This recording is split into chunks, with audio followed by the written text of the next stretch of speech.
시청자 여러분 안녕하십니까? VOA 뉴스투데이 시작합니다. 북한 정권의 암호화폐 탈취가 국제 제재를 회피하려는 핵심 분야로 진화하고 있다고 유엔 전문가가 경고했습니다. 국무부는 북한 정권이 이런 악의적인 사이버 활동으로 수익을 올려 곧바로 불법적인 대량 살상 무기와 탄도미사일 프로그램에 자금을 대고 있다고 거듭 경고했습니다. 첫 소식 김영교 기자가 전해드립니다. 유엔 안보리 대북제재위원회 전문가 패널의 에릭 펜튼 보크 조정관은 20일 워싱턴의 민간 연구기관인 신미국 안보센터가 주최한 화상 간담회에서 북한 정권의 암호화폐 탈취가 제재 회피의 중대한 부분을 차지하고 있다고 밝혔습니다. Over the past several years, it's increasingly the case that cyber-enabled financial crime, increasingly since about 2017 against a variety of sources of cryptocurrencies, has become a fundamental part of DPRK's sanctions evasion framework, enabling their WMD programs to continue to develop. 펜튼 보크 조정관은 북한 정권이 대량 살상무기 개발을 위한 물품 조달을 위해 필수적인 것은 자금이라면서 북한은 자금 마련을 위해 불법적 수익 창출을 위한 새로운 방안을 혁신적으로 모색해왔다고 지적했습니다. 그러면서 현금이 없다면 대량 살상무기 프로그램의 개발 속도도 극적으로 늦춰졌을 것이라며 최근 급증한 북한의 미사일 시험은 사이버 범죄 활동으로 챙긴 현금을 바탕으로 진행됐을 가능성이 있다고 말했습니다. There's been a marked acceleration recently, as you'll no doubt be aware, in DPRK missile testing, particularly over the last 6 months. It may be no coincidence that the words cyber and cryptocurrency do not actually appear in the UN sanctions resolutions. The panel's reports really ought to focus on the most important means of sanctions evasion. But it's true, I'm afraid, that our reports have not really reflected this central importance of cybercrime.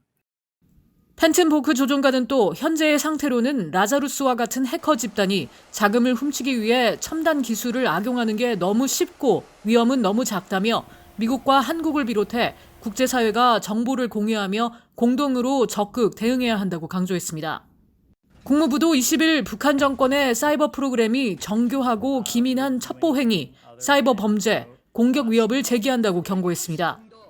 국무부 대변인은 이날 북한 정권의 사이버 범죄에 대한 미국 정부의 잇따른 강력 대응 움직임과 관련한 VOA의 논평 요청에 이같이 밝히고 북한 정권은 은밀함과 과감한 행태를 보인 전례를 감안할 때 기습적인 사이버 공격을 수행할 좋은 위치에 있다고 지적했습니다.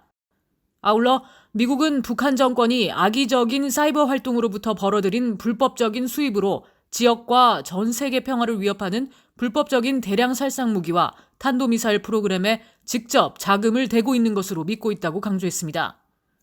미국 정부는 앞서 지난달 발생한 6억 2천만 달러에 달하는 거액의 암호화폐 해킹 배후로 북한과 연계된 해커 집단을 지목해 추가 제재를 부과했으며 지난 18일에는 이런 해커 집단의 범죄 위협을 경고하는 합동 사이버 주의보를 발표한 바 있습니다.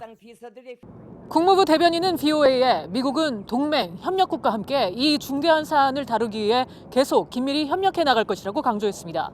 VOA 뉴스 김현교입니다.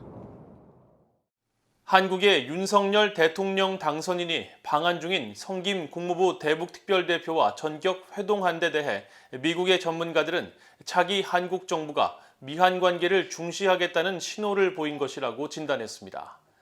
전문가들은 워싱턴에서도 윤석열 정부와의 정책 공조에 대한 기대감이 높다고 말했습니다. 조은정 기자가 보도합니다. 윤석열 한국 대통령 당선인이 19일 방한 중인 성김 국무부 대북특별대표와 비공개 만찬을 가진 것은 향후 미한 관계에도 긍정적인 신호를 보내는 것이라고 미국 전문가들이 분석했습니다. 브루스 클링너 헤리티지 재단 선임 연구원은 윤석열 정부가 미국과의 관계를 거듭 강조하는 모습에 주목했습니다. It's part of the incoming UN administration's emphasis on improving and strengthening not only the military alliance but the overall relationship with Washington.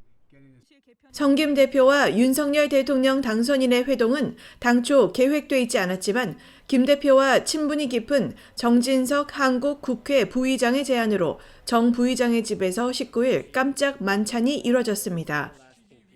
에반스 리비어 전 국무부 동아태 담당 수석 부차관보는 자기 한국 대통령이 방한 중인 미국 고위 관리들을 만나는 게 이례적인 일은 아니라면서도 이번 만남을 매우 긍정적으로 평가했습니다.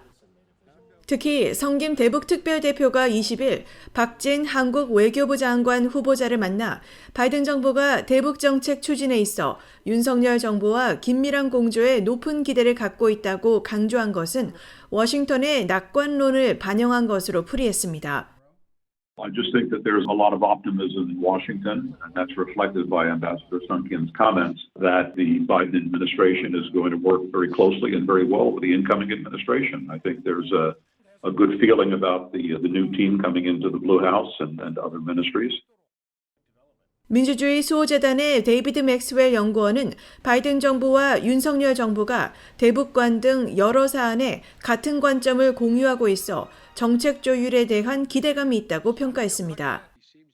I think that Ambassador Kim's comments mean that we have high hopes for the future because we have alignment and understanding. We have the same objectives. And so I think that there will be strong coordination between Washington and Seoul. 스콧 스나이더 미국 외교협회 미한정책국장도 자기 한국 정부가 미한 관계를 중심으로 외교를 펼치겠다는 구상을 냈기에 워싱턴의 기대감이 크다고 말했습니다. It's very reasonable to expect that if the centerpiece for South Korean foreign policy is going to be focused on relations with Washington, that we should have high expectations for the level of cooperation that would be possible between the two sides. 스나이더 국장은 이어 윤석열 정부의 외교 안보팀이 문재인 정부 관리들보다 워싱턴과 더욱 깊은 관계를 맺고 있어 개인적 접촉의 깊이도 이런 기대감을 높이는 요소라고 말했습니다. BOA 뉴스 조은정입니다. 타이완 외교부가 지난 16일 북한 정권이 올해 들어 13번째 미사일을 발사한 데 대해 강력히 규탄했습니다. 타이완 외교부는 20일 VOA에 북한 정권의 군사적 도발은 국제법을 위반하고 영내 안정을 훼손하는 것이라면서 인도태평양 국가 일원으로서 타이완은 한반도를 포함한 영내 평화와 안정을 증진하고 국제 질서를 수호하기 위해 국제사회와 협력할 것이라고 강조했습니다.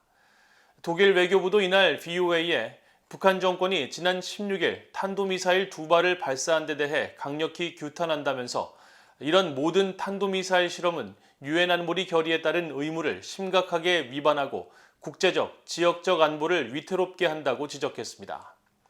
영국 외교부도 보도자료를 통해 북한 정권의 미사일 발사를 규탄하면서 북한의 완전하고 검증 가능하며 되돌릴 수 없는 방식으로 핵과 미사일 프로그램을 폐기할 것을 촉구하고 이에 대해 믿을 만한 조치가 있을 때까지 대북 제재를 계속 이행해야 한다고 밝혔습니다.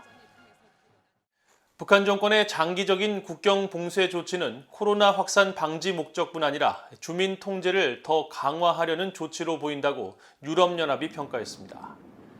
유럽연합은 20일 발표한 2021 세계 인권, 민주주의 연례 보고서에서 북한 당국의 코로나 관련 여행 규제 조치는 바이러스 확산을 어느 정도 제한했을 수 있지만 인권에 부정적인 타격을 줬고 인도주의적 상황에 해로운 영향을 미친 것으로 보인다며 이같이 밝혔습니다.